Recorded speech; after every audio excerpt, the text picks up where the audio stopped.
이 말씀에 은혜가 있으시길 바랍니다.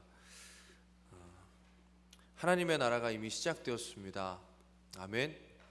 예, 지난주에 비해서 조금 목소리가 커지신 것 같은데 우리가 하나님의 나라를 고백하는 것과 하나님의 나라를 살아가는 것에는 분명한 차이가 있다라고 말씀드렸습니다. 하나님의 나라를 살아간다라는 것은 하나님 나라 가운데서 그분의 통치 가운데 살아간다라는 것을 의미한다라고 말씀드렸죠. 하나님의 나라를 살아간다면서 여전히 똑같이 세상과 똑같은 고민을 하고 세상과 똑같은 것을 추구하고 세상과 똑같은 방식으로 살아간다면 그 사람이 하나님의 나라의 백성이 이미 되었다 할지라도 하나님의 나라 가운데 누릴 수 있는 것들은 누리지 못하는 것이 당연하다는 것이죠. 그래서 우리가 지금부터 해야 되는 것은 우리가 이 땅 가운데서 완전한 하나님의 나라를 기대하며 지금부터 우리가 해 나가야 되는 것은 하나님의 나라를 진정으로 살아가기 위한 노력을 해 나가야 할 것입니다. 그래서 오늘 다시 한번 우리가 하나님의 나라를 살아간다라는 것에 대해서 좀 더 짚어보고 또 하나님의 나라를 살아갈 때에 우리로 하여금 하나님의 나라를 잃어버리게 만드는 것이 무엇이 있는지를 한 번 더 살펴보겠습니다. 또 그 가운데 어떻게 해야 하나님의 나라를 다시 회복할 수 있는지를 다시 한번 살펴보는 시간을 갖겠습니다. 성경은 처음과 마지막에 하나님 나라에 대한 그림을 우리에게 가르쳐주고 있습니다. 처음에 하나님께서 보여주셨던 그 에덴 동산과 마지막 요한계시록에서 보여주고 계시는 새하늘과 새 땅은 둘 다 하나님의 나라에 대한 이미지입니다. 우리가 이미 시작된 하나님의 나라를 살아간다라는 것은 마치 에덴 동산에서의 삶과 같은 삶을 살아감을 의미하는 것이고, 우리가 완성될 그 나라를 기다린다는 것은 새하늘과 새 땅을 기다린다는 것을 의미합니다. 이미 시작되었지만 아직 완성되지 아니한 그 나라를 살아간다는 것은 하나님의 나라가 불완전하거나 아직 뭔가 갖춰져야 된다는 것이 아니라 하나님의 나라는 이미 시작되었는데 그 나라가 이 땅 가운데 도래하지 않았다. 그래서 지금 오는 중에 있다라는 것을 의미한다는 것이죠. 이것이 중요한 이유는 이미 시작된 하나님의 나라가 위치한 곳이 어디죠? 이 세상 가운데 있는 것이기 때문입니다. 한번 생각해 보세요. 에덴 동산은 지구 전체가 아니었습니다. 지구 가운데 하나님께서 택하신 장소에 에덴이라는 곳을 세우시고 택한 자를 그곳 가운데 거하게 하셔서 그곳에 있는 모든 것을 다스려 지키게 하셨습니다. 한 가지 우리가 생각해야 할 것은 에덴 동산은 완전한 하나님의 나라가 아니었다는 것이죠. 그 나라는 하나님의 나라의 과정 가운데 있는 나라였습니다. 왜냐하면 에덴 동산 가운데 사탄이 존재하고 있었기 때문이죠.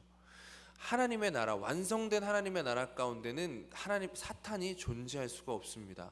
그래서 요한계시록에서 보여주고 있는 그림에서 새하늘과 새 땅에는 다시 밤이 없다라고 얘기하고 있습니다. 사단을 상징하는 바다가 유리바다가 되어서 더 이상 넘실거리지 못하고 하나님의 나라를 침범하지 못하는 그곳이 우리 가운데 다가오고 있는 완전한 그 나라라는 것이죠.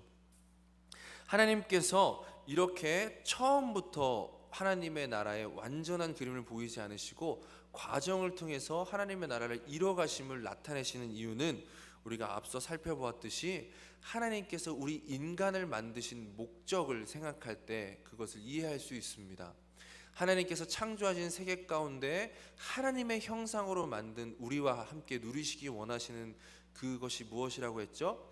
자발적이고도 완전한 사랑, 진짜 사랑을 누리시기 원하셨기 때문에 하나님께서는 이 세계를 만드실 때에도 우리에게 하나님과 세상 가운데 선택을 할 수 있는 그런 존재로 우리를 만드셨던 것이죠.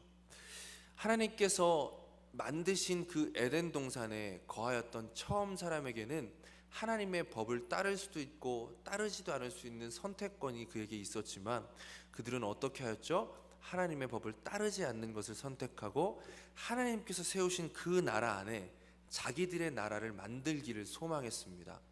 결국 어떠한 결과가 벌어졌죠? 하나님께서 다스리라고 주신 것들에 오히려 다스림을 받는, 아담이 받은 죄악, 그 저주가 무엇이었습니까? 땅에 엉겅퀴를 내고 가시를 내어서 수고하고 헌신하지 않으면 땅으로부터 열매를 받아 먹지 못하는 상태가 된 것이죠. 처음에 하나님께서 만드신 세상에서 아담과 하와는 얼마든지 하나님께 주신 모든 것들을 누리면서 살아갈 수 있었지만 이제는 그것들의 다스림을 받게 되어지는 그런 지경에 이르게 된 것이죠. 처음 사람이 그랬던 것처럼 이미 시작된 하나님의 나라를 살아가고 있는, 하지만 아직 완성되지 않은 하나님의 나라를 살아가고 있는 우리들에게도 동일한 시험이 매일매일 존재합니다. 나의 생각과 나의 마음과 나의 욕심을 주장하면서 살 것이냐, 아니면 하나님의 통치 가운데 살아갈 것이냐 하는 그런 선택의 순간들이 우리 가운데 있다라는 것이죠.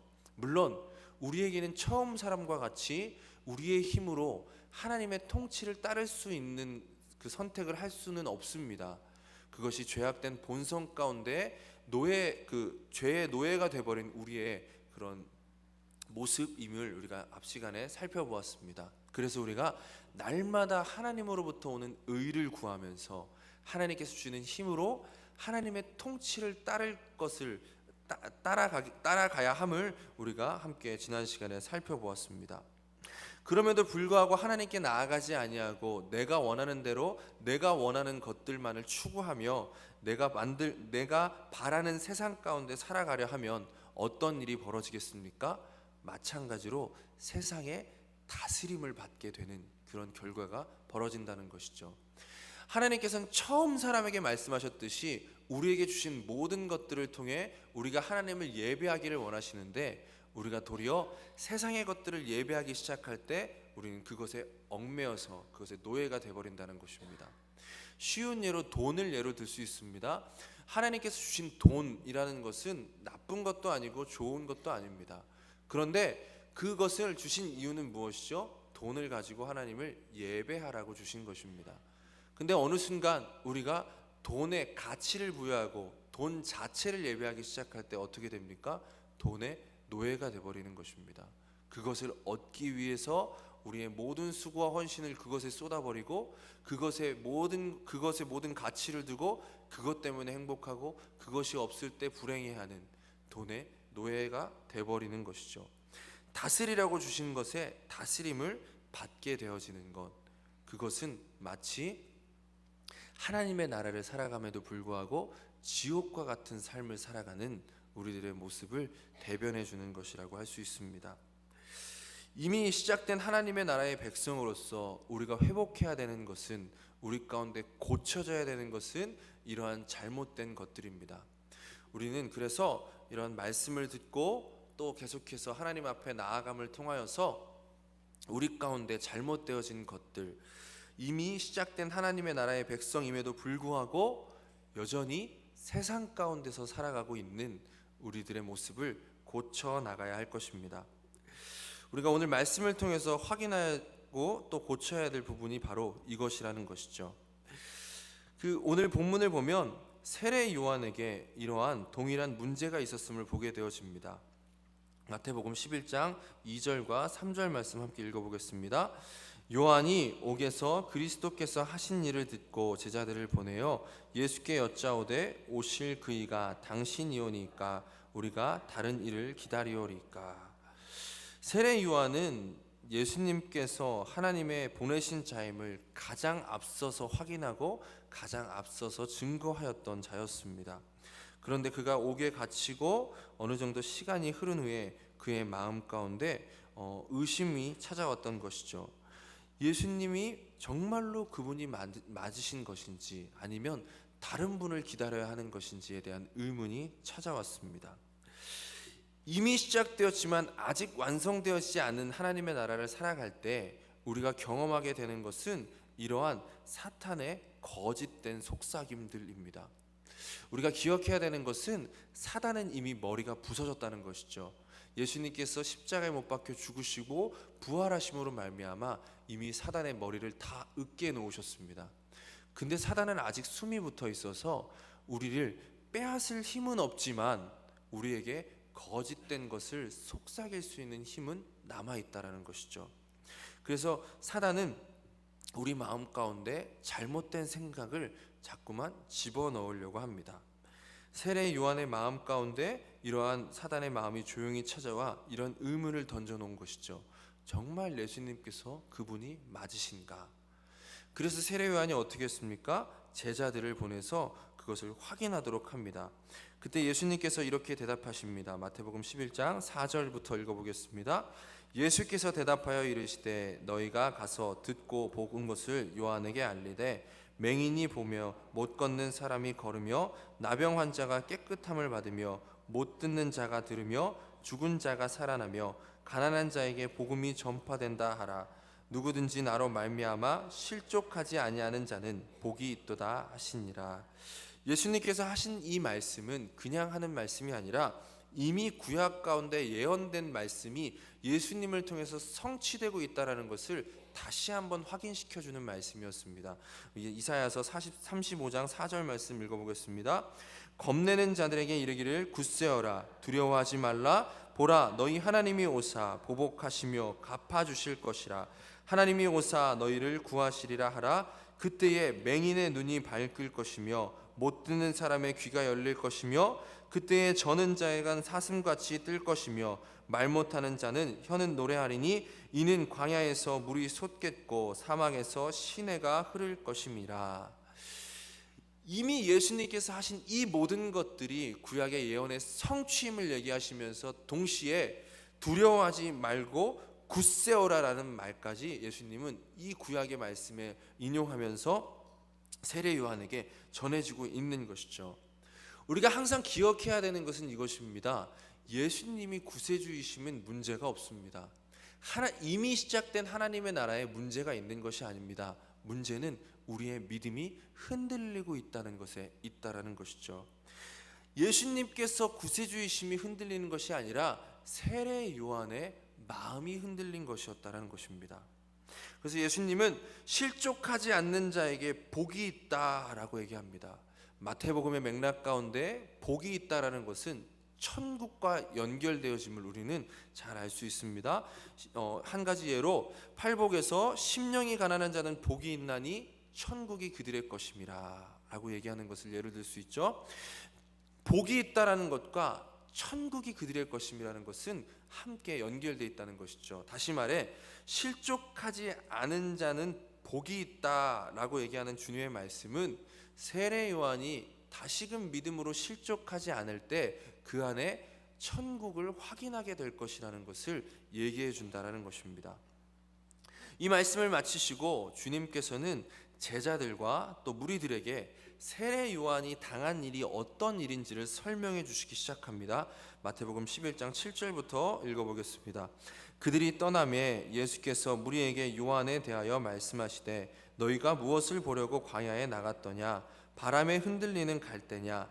그러면 너희가 무엇을 보려고 나갔더냐? 부드러운 옷 입은 사람이냐?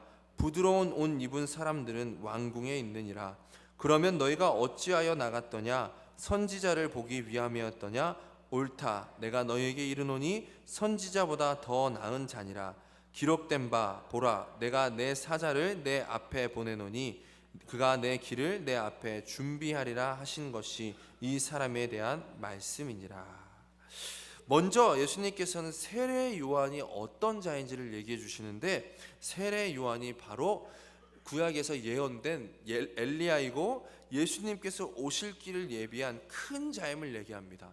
말라기서에는 예수님께서 오시기 직전에 예수님의 오실 길을 예비할 자가 있음을 예언하는데 말라기 3장 1절에 만군의 여호와가 이르노라 보라 내가 내 사자를 보내리니 그가 내 앞서서 길을 준비할 것이요 4장 5절에 보라 여호와의 크고 두려운 날이 이르기 전에 내가 선지자 엘리야를 너에게 보내리니 라고 얘기합니다. 세례 요한은 이런 자였습니다. 세례 요한은 결코 믿음이 적은 자가 아니었습니다. 세례 요한은 선지자였고 그는 그 선지자들 중에서도 가장 큰 자였습니다. 마태복음 11장 11절만 한번 읽어볼까요? 내가 진실로 너에게 말하노니 여자가 낳은 자 중에 세례 요한보다 큰 이가 일어남이 없도다. 예, 여기까지 세례 요한보다 큰 이가 일어남이 없도다라고 얘기합니다. 왜냐하면 그 전 세례 요한 전까지 모든 선지자와 모든 하나님의 백성들은 한 가지 염원을 갖고 있었습니다. 그 염원이 무엇이죠? 메시아에 대한 기대였습니다.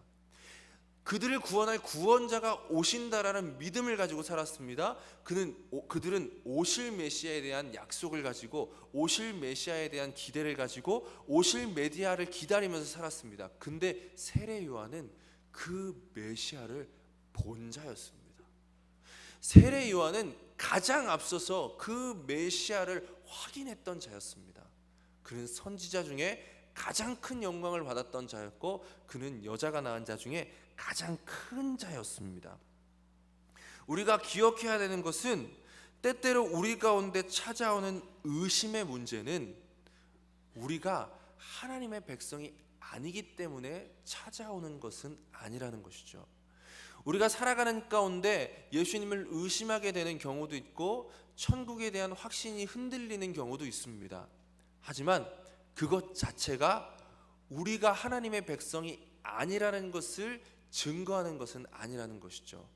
우리가 이후에 살펴보겠지만 어떤 의미에서 그것은 자연스러운 것입니다.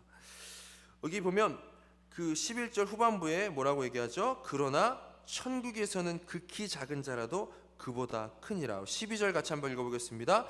세례 요한의 때부터 지금까지 천국은 침노를 당하나니 침노하는 자는 빼앗느니라. 세례 요한은 예수님을 가장 앞선 곳에서 본 자였기 때문에 그는 이 여자가 낳은 중에 가장 큰 자였습니다. 근데 우리는 어떤 자냐면 그 예수님을 소유한 자들입니다. 그 예수님과 하나가 된 자들입니다. 그래서 천국에 있는 자는 지극히 작은 자라도 세례 요한보다 더 큰 자라고 얘기하는 것이죠.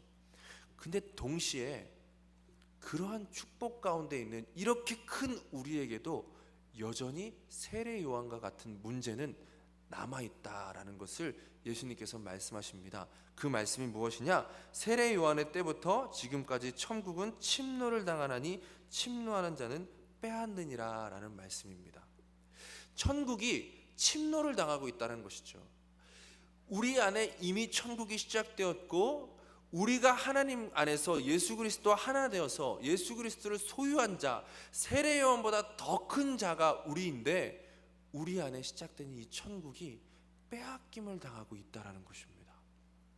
이건 무슨 의미일까요? 전통적으로 이 구절에 나오는 침노하는 자는 빼앗느니라 라는 것을 때로 천국을 차지하기 위해 우리가 열심을 다해야 된다라고 해석되는 경우가 많이 있었습니다. 물론 우리가 천국을 차지하기 위해 두렵고 떨림으로 구원을 이루어야 하는 것은 당연한 사실입니다. 하지만 문맥을 살펴볼 때 지금 예수님께서 말씀하시고 계시는 침노라는 것은 천국을 차지하기 위한 노력에 대한 얘기를 하는 것이 아니라 천국이 빼앗기고 있는 상황을 지금 말하고 계신다는 것을 우리는 확인할 수 있습니다. 이것은 우리가 이 침노라는 단어를 좀 더 살펴볼 때 확실하게 이해할 수 있는데, 침노라는 단어가 의미하는 헬라어 비아조라는 말은 비하라는 말에서 파생되었는데, 비하라는 말은 폭력을 의미하는 단어입니다. 그러니까 이 비아조라는 말, 침노라는 말은 무력을 사용하여 돌파하거나 힘으로 강력하게 밀어붙이는 행위를 가리킨다는 것이죠. 그러니까 영어로 이 구절을 어떻게 번역하냐? invade라고 번역합니다. 침략을 당하고 있다. 구약에서 그 침노라는 단어가 쓰여진 경우가 몇 개 있는데, 특별히 사무엘상에서 이렇게 나옵니다. 전령이 사울에게 와서 이르되 급히 오소서 블레셋 사람들이 땅을 침노하나이다. 블레셋 사람들이 지금 침략해 들어왔다는 것이죠.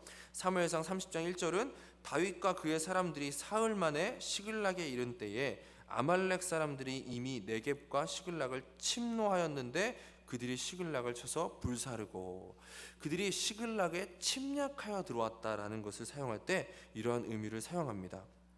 성경에서는 이 침노라는 단어를 다 부정적인 의미로 사용하고 있습니다.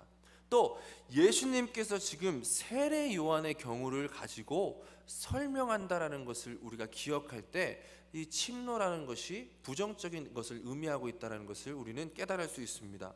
세례 요한이 지금 어떤 상황 가운데 있었죠? 그가 옥에 갇힘으로 또는 그가 지금 잘못된 소문을 들음으로 그 안에 의심이 생겨나기 시작했습니다. 의심이 생겨났을 때 세례 요한의 마음이 어땠을까요? 세례 요한은 지금 무엇 때문에 지금 옥에 갇혀 있습니까?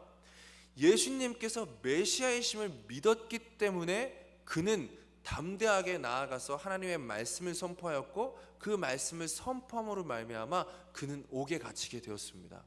그런데 만약 예수님이 메시아가 아니라면 그가 지금 옥에 갇힌 것은 어떤 것이 되는 것이죠? 만약에 예수님이 메시아가 아니라면 그는 지금 너무나 억울하게 옥에 갇혀 있는 것이고 너무나 어리석게 옥에 갇혀 있는 것이 되어지는 것입니다. 그 마음 가운데 의심이 들기 시작했을 때 그의 마음 가운데 존재할 수밖에 없는 불안함과 그러한 어떤 공포를 짐작할 수 있으시겠습니까? 지금 옥에 갇혀 있는 상황에서 의심이라는 것이 들어왔을 때, 침노가 시작됐을 때 그에게 천국이 빼앗기기 시작했다는 것이죠. 우리가 한 가지 짚고 넘어가야 될 것이 있습니다. 천국을 빼앗긴다라는 것이 무엇이냐? 천국을 빼앗긴다고 해서 우리가 이렇게 오해하지는 않아야 할 것입니다. 우리가 받은 구원을 빼앗길 수 있다. 성경은 한 번도 우리가 한 번 받은 구원이 취소되거나 빼앗기는 일은 없다라고 말하고 있습니다. 우리가 앞서 살펴봤던 것처럼 예수님께서는 이미 사탄의 머리를 짓밟으셔서 사탄은 더 이상 우리를 빼앗아갈 수 있는 힘이 없습니다.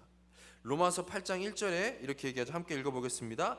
그러므로 이제 그리스도 예수 안에 있는 자에게는 결코 정죄함이 없나니 이는 그리스도 예수 안에 있는 생명의 성령의 법이 죄와 사망의 법에서 너를 해방하였음이라. 내가 확신하노니 사망이나 생명이나 천사들이나 권세자들이나 현재일이나 장래일이나 능력이나 높음이나 깊음이나 다른 어떤 피조물이라도 우리를 우리 주 그리스도 예수 안에 있는 하나님의 사랑에서 끊을 수 없느니라. 끊을 수 있는 것은 아무것도 없습니다. 우리가 걱정해야 될 부분은 그 부분은 아니죠. 근데 우리가 걱정해야 될 부분이 있습니다.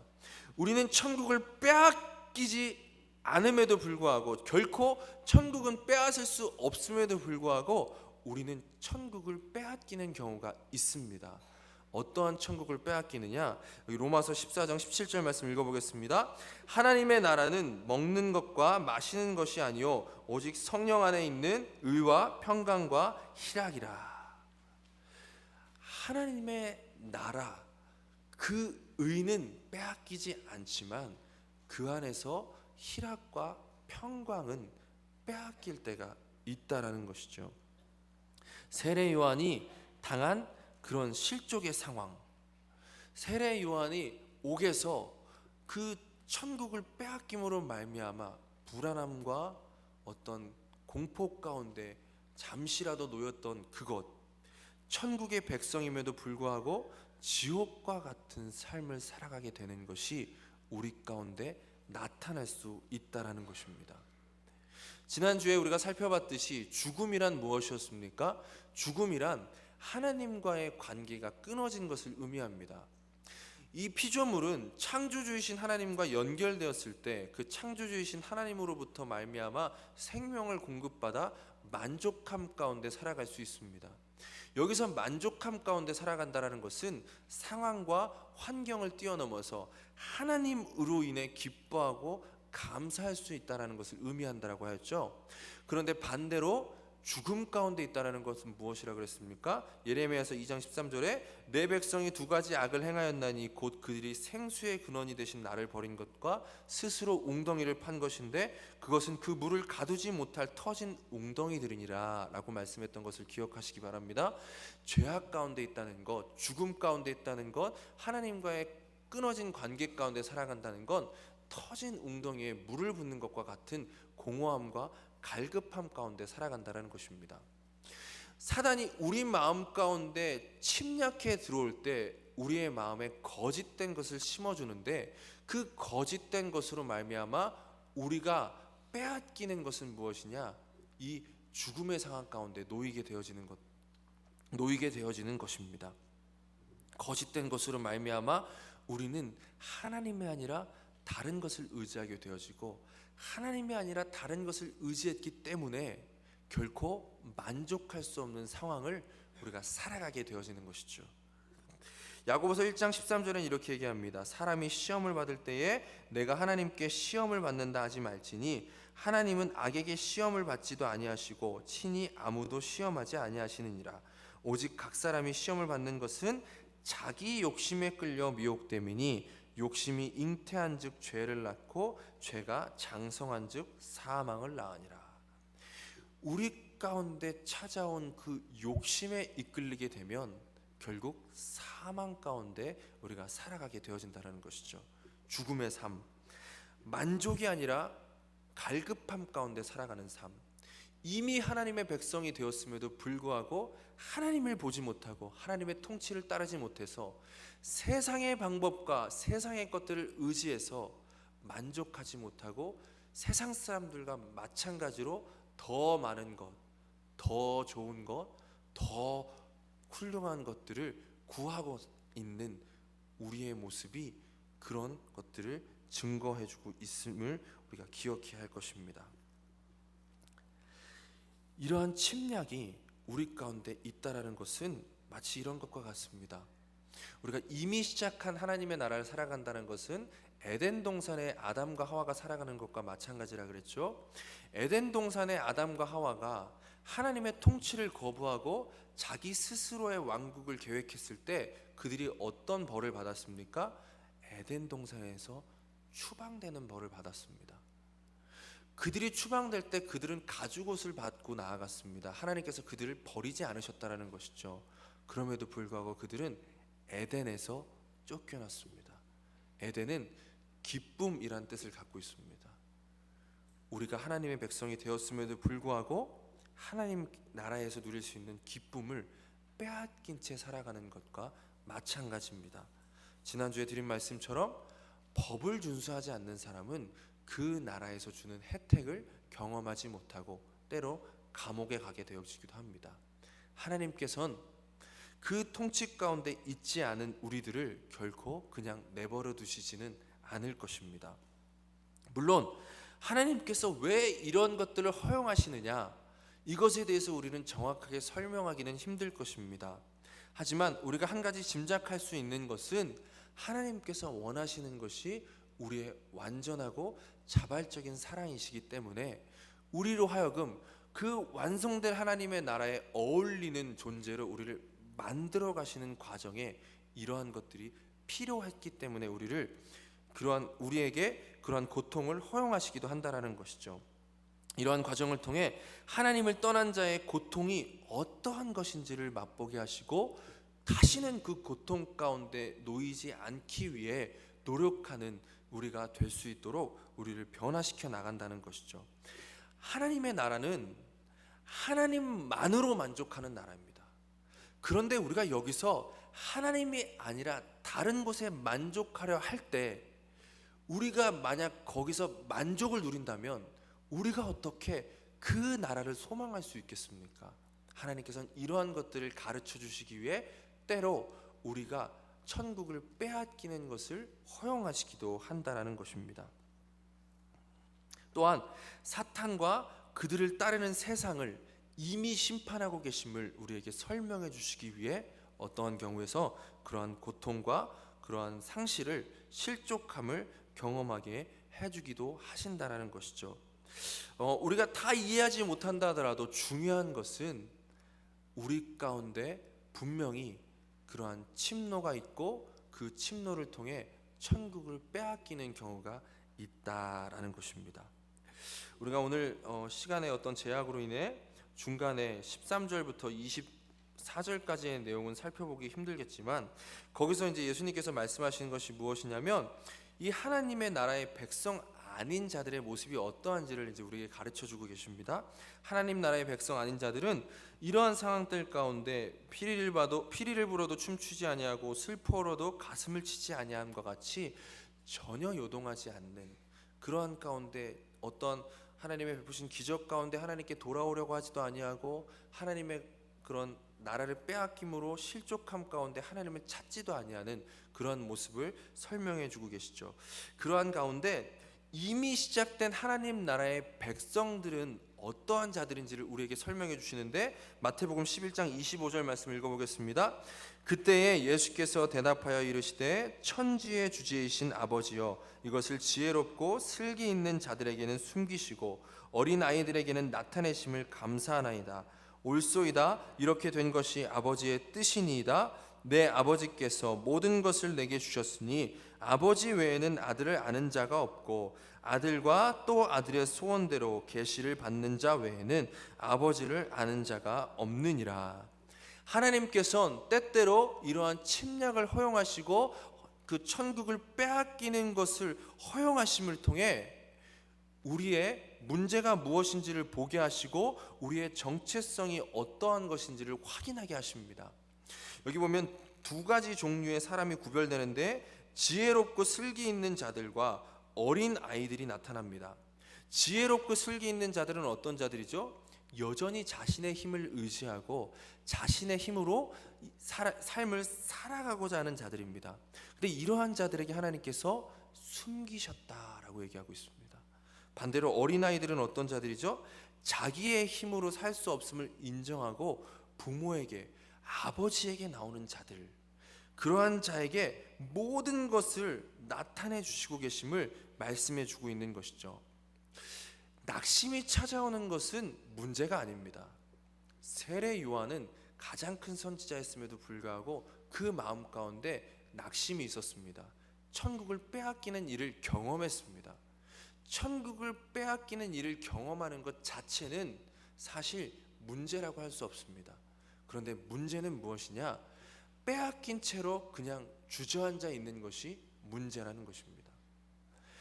아버지를 아는 자, 어린아이와 같은 자는 그러한 빼앗김이 있을 때 반드시 아버지께 나아간다라는 것입니다. 세례 요한이 예수님께 찾아왔던 것처럼 말입니다. 낙심이 찾아올 때 우리는 낙심을 구해야 합니다. 낭망의 마음이 찾아올 때 우리는 낙원의 마음을 구해야 한다는 것이죠. 왜 구해야 합니까? 우리 안에는 그 천국의 기쁨, 천국의 그것을 누리기 위한 힘이 없기 때문입니다. 지난주에 이것에 대해서 설명할 때 이렇게 말씀드렸습니다. 우리의 기도는 해주세요가 아니라 주세요가 되어야 된다. 해주세요라고 여전히 기도하는 것은 무엇이죠? 우리가 여전히 이 세상은 내 생각대로 되어야 된다라고 생각하는 것이죠. 여러분 그거 아세요? 그렇게 해주세요라고 기도할 때 하나님의 뜻과 맞지 않는 것을 구하는 경우에 더 큰 고통과 더 큰 상실이 찾아온다는 걸 아십니까? 어떨 때는 기도하면 기도할수록 하나님에 대한 신뢰가 사라지는 것을 경험할 때도 있습니다. 왜요? 하나님의 뜻과 다른 것을 구하고 있는데 하나님께서 그것을 이루어 주시겠습니까? 또 어쩔 수 없이 제 아들의 얘기를 꺼낼 수밖에 없는데요. 지금 뭘 모르고 저기서 뛰어다녀가지고 참 그런데 누굴 닮아서 저러는지 요즘에 제 아들이 말이 좀 많이 늘어났어요. 그래서 아침에 일어나면 이제 좋아하는 그 만화 영화가 있어요. 슈퍼윙스라고 아세요? 모르시죠? 네. 그 주인공이 호기라는 거예요. 비행기 나오는 만화거든요. 그래서 아침마다 일어나면 그래요. 우리 비행기 볼까? 이래요. 근데 아침부터 그걸 틀어주기가 좀 그렇잖아요. 그래서 저희 부부가 어떻게 하냐면 이제 그 전화를 걸어요. 그래서 호기야 일어났니? 그러면 아직 안 일어났구나. 그럼 일어나면 전화해줘. 그러고 끊어요. 예전엔 그게 통했어요. 근데 요즘에 어떻게 되냐면 다시 지가 전화를 걸어요. 호기야 일어났니? 그러면서 일어났다고? 엄마 호기 일어났대. 이러면서 이 누굴 닮아서 저렇게 잔머리가 느는지 죄송합니다. 하여튼 그런데도 불구하고 저희가 안 틀어주면 이제부터 어떻게 되냐? 울기 시작하는 거예요. 예전에 뽀로로 볼 때는 뽀로로 이러면서 울어요. 뒹굴기 시작해요. 호기 막 이러면서 일어나 뒹굴기 시작해요. 근데 여러분 한번 생각해 보세요. 제가 그 만화 틀어주는 게 더 쉬워요. 만화 틀어주는 거 그거 저한테 아무것도 아니거든요. 근데 그냥 틀어주면 별로 좋지 않다라고 생각했기 때문에 제가 안 틀어주는 거잖아요. 하루 종일 그것만 보게 하면 전 정말 편안하게 살아갈 수 있어요. 제 아들은 그거 틀어놓으면 아무것도 하지 않아요. 그냥 가만히 그것만 보고 있어요. 그럼 저는 제가 하고 싶은 모든 걸 다 할 수 있어요. 근데 걔와 싸우면서까지 그걸 틀어주지 않는 이유는 제가 아들을 사랑하기 때문에 그렇습니다. 하나님께서 우리가 원하는 모든 것들 이루어 주시는 것이 더 쉬워요. 하나님 전능하신 분이잖아요. 근데 하나님께서 우리가 원하는 것을 이루어 주시지 않는 이유는 우리를 정말로 사랑하시기 때문이라는 거죠. 그런데 그런 상황에서 우리가 계속해서 내가 원하는 것만 구하면 어떻게 되겠습니까? 더 큰 아픔이 찾아올 수밖에 없는 거예요. 더 힘든 거죠. 자식이 철이 든다는 것은 어떤 것이죠? 부모의 마음을 조금씩 헤아린다는 것입니다. 하나님의 자녀가 자라난다는 것은 하나님의 뜻을 이해하기 시작하고 하나님의 뜻대로 살아가게 되어진다는 것이에요. 그래서 우리가 구하는 기도는 뭐냐? 그 힘이 내 안에 없기 때문에 하나님의 뜻을 이해할 수 있는 능력이 내 안에 없고 그 뜻대로 살아갈 수 있는 힘이 내 안에 없기 때문에 그 하나님의 뜻을 알기를 구하고 하나님의 뜻대로 행할 힘을 구하는 것이 기도라는 거죠. 그러한 기도를 해나가기 시작하면 우리가 잃어버렸던 하나님의 나라를 그제서야 회복하게 되어진다는 것입니다. 정말 심각한 것은 뭐냐면 아버지께 나아갈 생각조차 안 하는 거예요. 아까 우리가 잠깐 넘어갔지만 피리를 불어도 춤추지 아니하고 슬퍼 울어도 가슴을 치지 않는 그 상황, 내가 지옥과 같은 고통 가운데 살아감에도 불구하고 여전히 하나님을 생각하지 못하고 그냥 교회에만 왔다 갔다 하는 것은 정말 너무 심각한 상태라는 것입니다. 이렇게 하나님께 나아가고 우리의 고집을 풀고 하나님의 나라를 되찾기 위해 아버지께 나아가는 자에게 주님께서 약속하신 것이 있습니다. 우리 마태복음 11장 28절 말씀 읽어보겠습니다. 수고하고 무거운 짐진 자들아 다 내게로 오라. 내가 너희를 쉬게 하리라. 나는 마음이 온유하고 겸손하니 나의 멍에를 메고 내게 배우라. 그리하면 너의 마음이 쉼을 얻으리니 이는 내 멍에는 쉽고 내 짐은 가벼움이라 하시니라. 주님께 가면 주님께서 우리에게 쉼을 주십니다. 쉼은 단순한 휴식을 의미하는 것이 아닙니다. 성경에서 안식은 하나님의 통치 가운데 들어감을 의미하는 것이고 그것은 하나님의 나라를 의미하는 것입니다. 이미 시작되었지만 아직 완성되지 않은 하나님의 나라를 살아가는 우리에게 가장 필요한 것은 주님께 나아가는 것이고 주님을 의지하는 것입니다. 사탄의 침노, 침략으로 인해 지친 마음을 가지고 주님께 나아가면 주님께서는 우리를 쉬게 하시고 우리에게 평안을 주신다라는 것이죠. 아직 완성되지 않은 하나님의 나라를 살아간다라는 것은 우리가 하나님의 나라를 눈으로 볼 수 없고 하나님의 나라를 발로 밟을 수 없다라는 것을 의미하는 것이기도 합니다. 나라를 구성하는 요소가 국민, 주권, 영토라고 했죠. 하나님의 나라의 영토가 무엇이라고 했습니까? 주님 안에 있는 것이라고 했습니다. 아직 완성된 그 나라에선 우리가 이 발로 하나님의 나라의 땅에서 살아가겠지만 지금 우리가 살아가는 하나님의 나라는 마치 바벨론 안에서 다니엘이 살았던 것과 마찬가지로 세상 나라 안에서 주님 안에 거함으로 하나님의 나라 가운데 살아가게 되어진다는 것이죠. 요한복음 14장 20절은 이렇게 얘기합니다.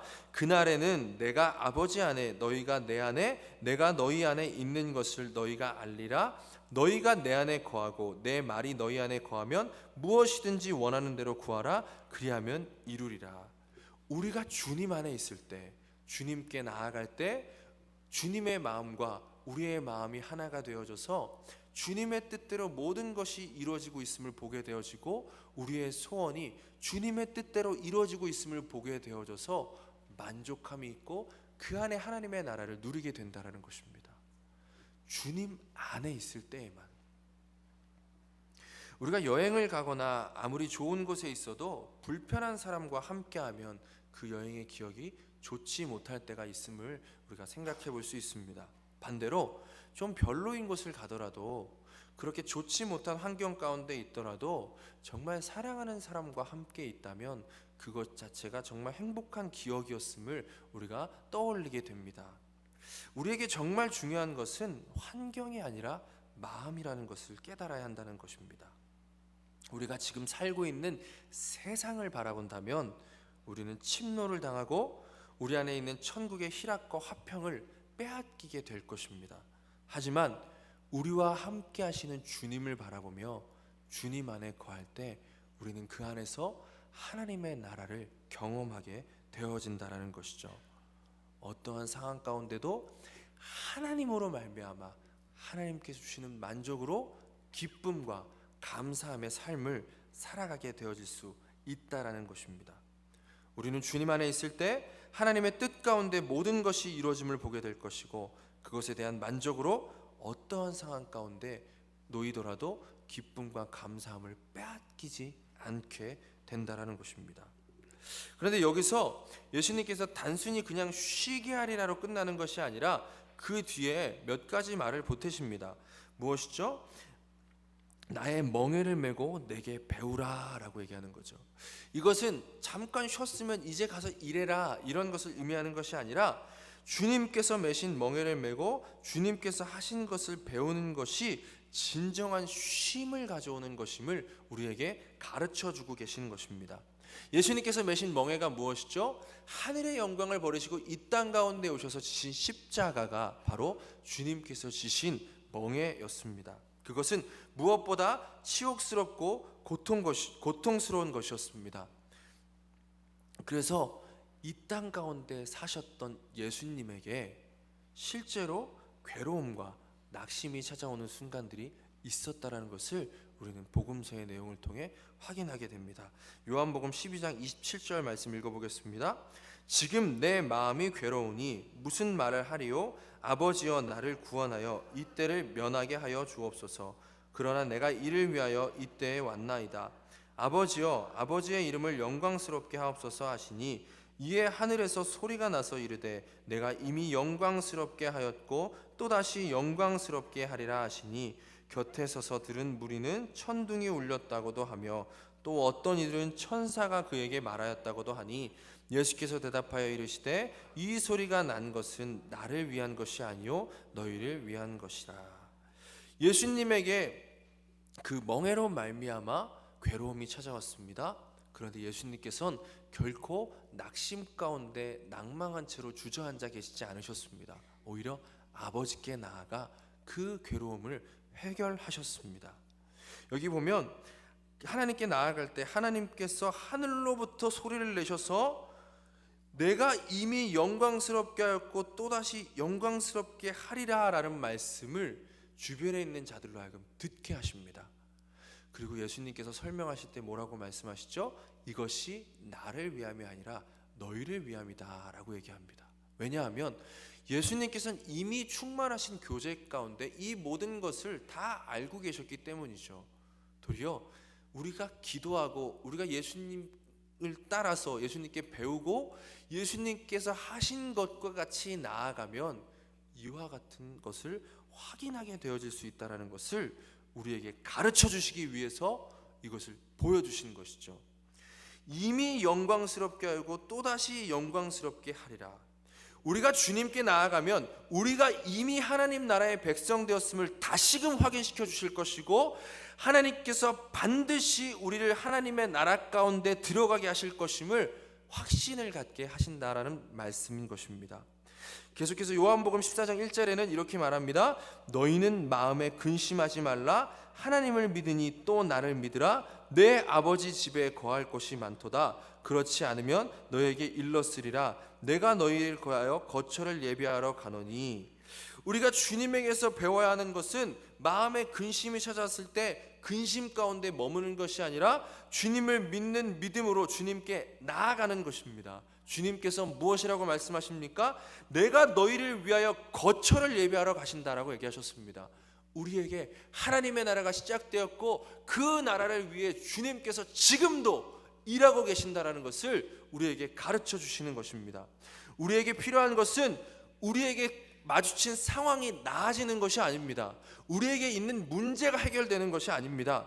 우리에게 필요한 것은 주님 안에 거하는 것입니다. 주님께 나아가는 것입니다. 우리가 주님에게 나아가기만 하면 어떠한 상황과 어떠한 문제 가운데 있더라도, 우리가 지금 천국을 빼앗긴 채로 살아가고 있다 할지라도 다시금 천국을 되찾게 될 것이고, 하나님의 계획 가운데 가장 좋은 길로 인도하고 계시는 주님을 믿게 되어진다는 것입니다. 제가 요즘 기도하는 것이 무엇이냐면, 제가 요즘 어떤 일을 하고 있어서 그 사람들을 많이 만나요. 근데 그때마다 기도하게 되어지는 것이 무엇이냐면, 하나님, 오늘 만나는 이 사람이 나에게 가장 좋은 사람임을 믿게 하여 주시옵소서라고 기도해요. 그 전엔 뭐라고 기도했었냐면, 하나님, 오늘 정말 좋은 사람을 만나게 해주세요, 이렇게 기도했어요. 그런데 하나님, 정말 좋은 사람을 만나게 해주세요라고 기도한 다음에 그 사람을 만났을 때 그 사람이 나에게 해를 가하거나 그 사람이 나에게 어떤 불이익을 주면 그때 어떤 생각을 하죠? 하나님, 좋은 사람을 만나기 위해서 기도했는데 왜 저에게 이런 사람을 만나게 해주셨습니까? 라고 하나님께 되묻게 되는 것이죠. 근데 이게 하나님의 통치를 따르는 것이 아님을 깨닫게 됐어요. 하나님의 통치를 따른다는 것은 하나님께서 모든 것이 합력하여 선을 이루고 계심을 믿는 것이라고 말씀드렸잖아요. 오늘 만나는 그 사람이 나에게 해를 가한다 할지라도 그 사람을 보내신 이가 하나님이시라면 하나님은 그 사람을 통해 저에게 나타내실 것들이 있으셨다라는 것입니다. 그러니까 우리가 구해야 되는 건 그 사람이, 우리가 마주하게 되는 상황이, 우리가 겪는 모든 일들이 하나님께서 주신 것이라는 것을 믿는 믿음을 구하는 것이라는 거죠. 만약 그 사람이 나에게 해를 가한다 할지라도 그 사람이 하나님께서 보내신 자임을 믿는다면 우리는 그 안에서도 기쁨을 빼앗기지 않을 수 있습니다.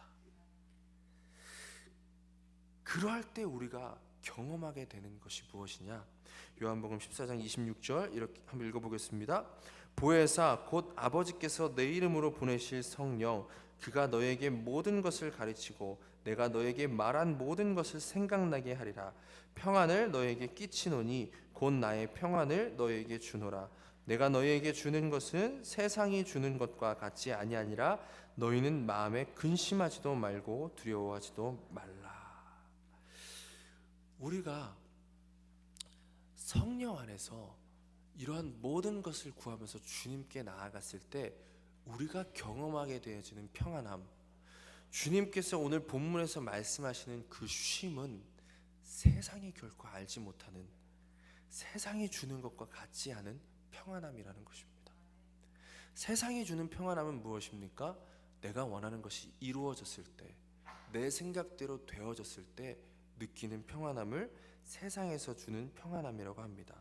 하지만 우리가 누리게 되어지는 그 평안함은 세상은 알지 못하는 그러한 평안함, 모든 것이 합력하여 선을 이루신다라는 믿음 가운데 내가 어떠한 상황 가운데 있더라도 하나님을 신뢰하고 하나님으로 말미암아 소망을 갖기에 우리가 겪게 되어지는 만족함, 안전함, 그것이 우리 가운데 허락된 평안함이라는 것입니다. 우리는 그래서 낙심 가운데 머물지 말고 하나님께 나아가서 천국의 마음, 낙원의 마음을, 낙심을 구하여야 한다라는 것입니다. 우리 가운데 이미 행하신 일들을 우리는 기억해야 합니다. 성령께서 우리 안에 오셔서 하는 일이 무엇이라고요? 예수님께서 하신 말씀들, 예수님께서 행하신 것들을 생각나게 해주신다라고 우리가 방금 읽은 말씀에서 가르쳐주고 있습니다. 우리가 그것에 집중할 때 우리의 상황과 환경이 아니라 지금 빼앗긴 천국에 집중하는 것이 아니라 우리가 나아가야 될 주님, 우리가 이미 받은 그 은혜에 집중하게 될 때 우리는 다시금 천국을 확인하고 천국의 삶을 살아가게 되어집니다. 이러한 삶의 모습을 바울은 이렇게 고백합니다. 빌립보서 4장 11절 말씀 읽어보겠습니다. 내가 궁핍함으로 말하는 것이 아니니라. 어떠한 형편에든지 나는 자족하기를 배웠노니 나는 비천에 처할 줄도 알고 풍부에 처할 줄도 알아. 모든 일 곧 배부름과 배고픔과 풍부와 궁핍에도 처할 줄 아는 일체의 비결을 배웠노라. 내게 능력 주시는 자 안에서 내가 모든 것을 할 수 있느니라. 우리가 어떠한 상황 가운데 있든지 간에 우리가 이러한 믿음이 있으면 자족하는 마음으로 말미암아 우리는 항상 평안함을 누릴 수 있다라는 것이죠. 주님을 향한 진정한 믿음이 있으면 주님께서 주시는 평안함으로 말미암아 우리의 인생이 결코 무거운 짐이 아니었다라는 것을 깨닫게 해주시고 이 멍에를, 우리가 져야 될 십자가를 가볍게 질 수 있도록 우리를 붙들어 주십니다. 이제 우리에게 남겨진 선택은 단 두 가지뿐입니다. 낙심 가운데 머물러 있을 것이냐, 아니면 이 낙심을 떨쳐버리기 위해 주님께 나아가야 할 것이냐. 만약 여전히 낙심 가운데 머물러 있다면 우리는 하나님의 나라의 백성 되었다라고 고백할지라도 하나님의 나라를 누리지 못하는 안타까운 삶을 이어가게 될 것입니다. 하지만 주님께 나아간다면 주님께서는 반드시 우리를 회복시키시고 우리에게 쉼을 주실 것입니다. 우리에게 찾아오는 낙심은 오늘도 존재하고 있습니다. 우리는 하루에도 수십 번씩 침노를 당하게 되어집니다. 침노는 작은 것도 있고 큰 것도 있습니다. 그런데 침노가, 우리가 당하는 그 침략, 우리가 당하는 문제와 우리가 당하는 상황이 크고 작은 것은 사실 중요한 것이 아닙니다.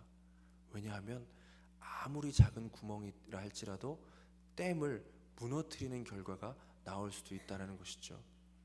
정말로 문제는 그것이 크고 작음에 있는 것이 아니라 그것을 그냥 내버려 두고 있느냐, 내버려 두지 않느냐라는 것에 있다는 것이죠. 그냥 넘어가지 말기를 바랍니다. 반드시 주님께 나아가는 저와 여러분이 되기를 바랍니다. 주님께 나아가면 반드시 주님께서 회복시켜 주실 것입니다. 주님 안에 나아가서 그 회복을 경험하는 저와 여러분이 되어지기를 간절히 소망합니다.